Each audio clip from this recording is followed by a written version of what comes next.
নবীনগর সীমান্তের যে বৈধ বালু মহাল ইজারা যাদেরকে দিয়েছিল তারা ভুলবশত আমাদের সীমানায় ঢুকে মাটি কাটতেছিল রায়পুরা সীমান্তে। আমরা সেখান থেকে একটি ড্রেজার জব্দ করেছি এবং 2 জনকে ধরে নিয়ে এসেছি। তাদেরকে ইতিমধ্যে 10 লাখ টাকা জরিমানা করা হয়েছে।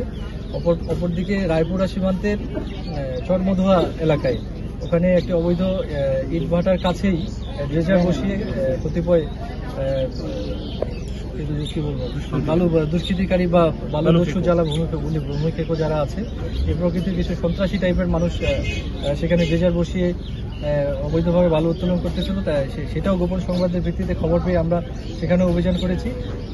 সেখানে অভিযানকালে আমাদের মোবাইল কোর টিম সেখানে পৌঁছানোর আগেই তারা গুলিবর্ষণ শুরু করে দিয়ে।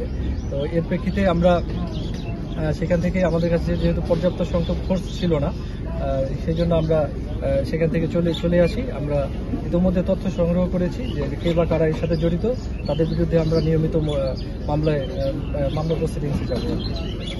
তবে ভবিষ্যতে এটি যদি আমরা এই ধরনের বড় অভিযানগুলোর ক্ষেত্রে কিংবা আমরা যদি মেঘনা নদীকে বাঁচাতে চাই, এক্ষেত্রে আমাদের আরও এখানে পর্যাপ্ত সংখ্যক ফোর্স যেমন কোস্টগার্ড, নৌ পুলিশ সহ অন্যান্য বাহিনীর সহযোগিতা সবকিছুতে লাগবে আমাদের। এটা আমরা আমাদের প্রশাসনকে ঊর্ধ্বতন কর্তৃপক্ষকে লিখিতভাবে জানাবো।